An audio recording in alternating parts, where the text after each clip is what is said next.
Thank you. Welcome. If you haven't left yet, your chance to escape is over.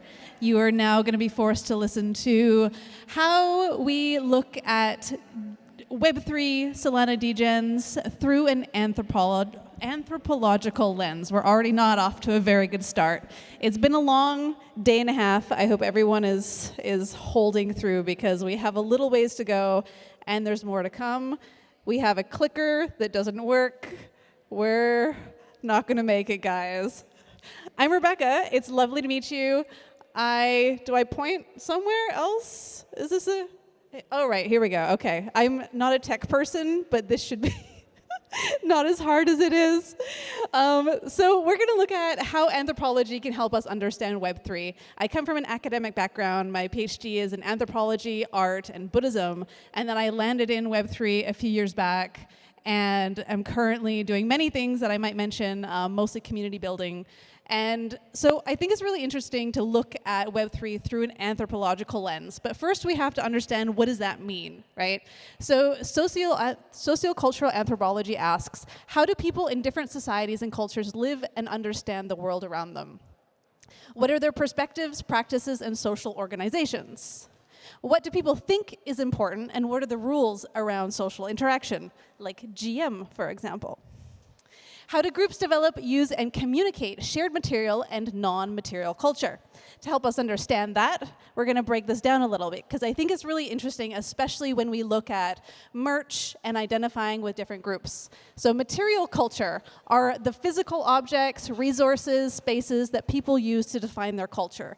In this sense, we can look at culture in our little Web3 bubbles, which we'll get into. So examples of material culture are clothing, accessory, housing, goods, projects, technology, etc. So any kind of merch, phones, identification with physical items, etc. Or as the example I found on Etsy is real, you can technically buy these, it's a thing. The non-material culture are all the non-material aspects of culture and engagement, interaction. So this is our values, our beliefs, our language, organizations, and institutions. So we can think of NFTs and other digital assets as digital material representations of beliefs and values that arise from and create cultural narratives, which is kind of complex to think about because we often contrast the digital with the physical, but in this sense, NFTs actually are material representations. So we're expanding your minds. So what are these kinds of new systems and cultures in Web3? Because we're so embedded in it that sometimes we forget that we are in this little niche. So one way that we engage and start our journey into Web3 is through the language. I remember before I got deep, I didn't even know. I had to look through all the glossaries. People would say acronyms. I had no idea. And it was part of the sort of journey in getting into a different kind of culture that I learned to communicate differently with people. And we end up being inundated, and it becomes so common for us that when we say GM to people, we forget that normies and most people in mainstream have no concept of what that means. So there's these different distinct cultural narratives that happen in little niche ecosystems.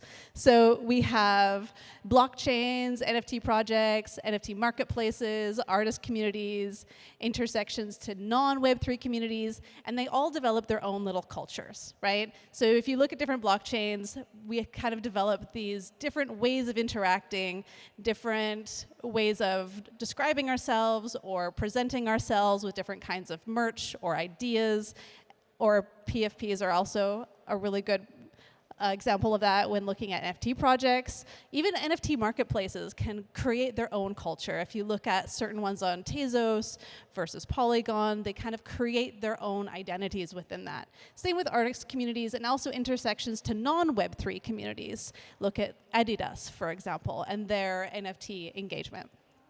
So we get into Solana as an example case.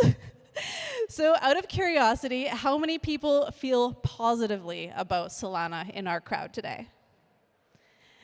Thank you. How many people feel negative to unsure, don't quite know. You can be honest. It's okay. Where it's for the research. Exactly. So even with protocols, people can have different opinions and relationships to them. So what we're looking at today through an anthropological lens is how we actually create these biases, and we can see a lot of different tribalism within our different communities, and trying to understand that more, that we can work together as a broader NFT Web3 ecosystem, because we are quite small and can be rather fractionalized, right? So one example, so we're going into the Solana ecosystem as an example, and getting further into that, we're going to look at different NFT projects. So this is the most interesting case that I think I've found. So most people know DeGods, yes? Anyone do not know DeGods in here? All right, we got some serious Degens in the house. So what happened with, as you know, with DeGods, they moved from Solana over to Polygon, and the reaction was really interesting. Some people held really fast to Solana as their place of choice. Other people held fast to their identity with DeGods. So they decided to choose DeGods and move over to Polygon. Everybody had very vast and very intense opinions. So within even just this one example, we can see how identification with either a protocol or an identification with a certain PFP project and a certain community, how that can change your relationship when something happens, such as when a PFP collection goes to a different chain or changes in a certain way. And you can see that there was a lot of rifts, there was a lot of breakups in a lot of senses, and I think it's one of the most interesting examples to see how people relate to and identify.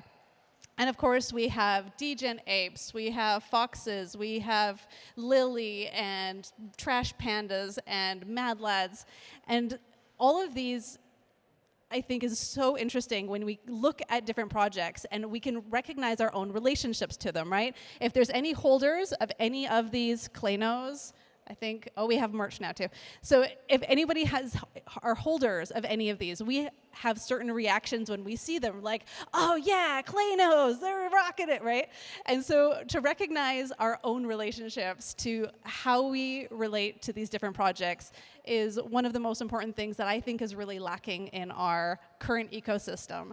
And it goes beyond just the PFPs. Of course, we move into the physical material culture as well through merch, through collectibles, through things that help us identify even further with the little niche culture that we engage with. So what I think is really interesting is how we actually participate actively. And I think we, in a lot of ways, do this very unconsciously, especially in the Web3 scene.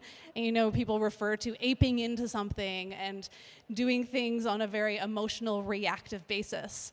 And if we really want to consciously shape our culture to be something that is very positive and consciously developed and co-created, I think we could potentially benefit from some of the tools from anthropological methods. So, reflexivity is generally described as the process of reflection, which takes itself as the object in the most basic sense.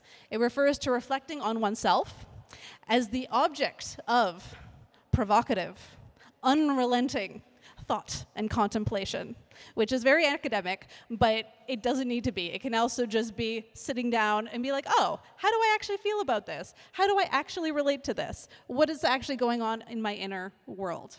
Another aspect of critical self-reflection is understanding positionality. So, how experiences and beliefs are shaped by age, education, gender, ethnicity, socioeconomic status, etc.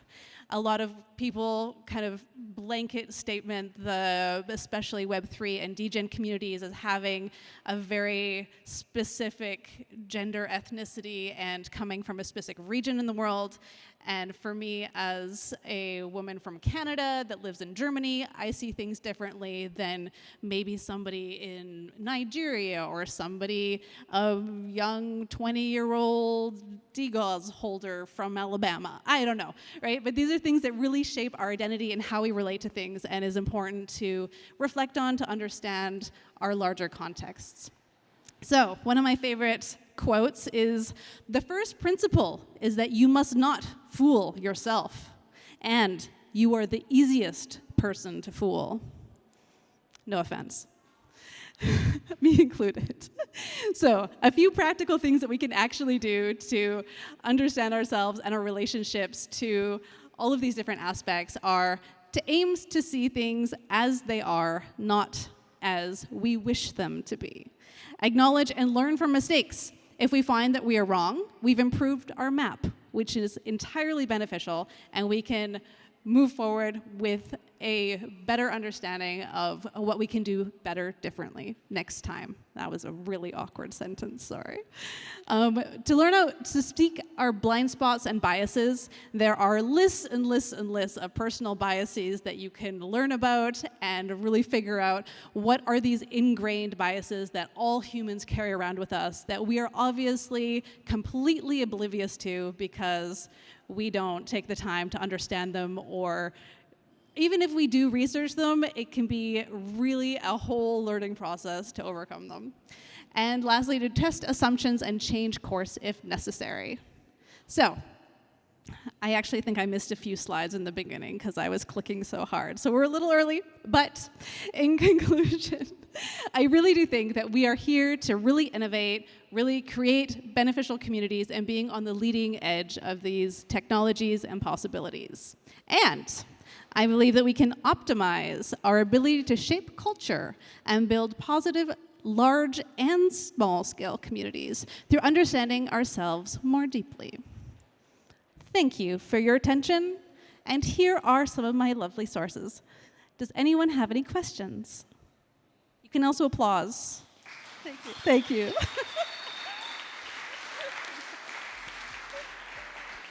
We have 3 minutes on the clock. This has never happened to me before. I usually talk way over time. Questions? Going once? Going twice? You're all so shy. I know half the people in the room. You're not escaping this after. Okay, thank you very much. I appreciate your time and attention. I hope you learned something that's maybe potentially interesting, and we can reflect on it later. Thank you.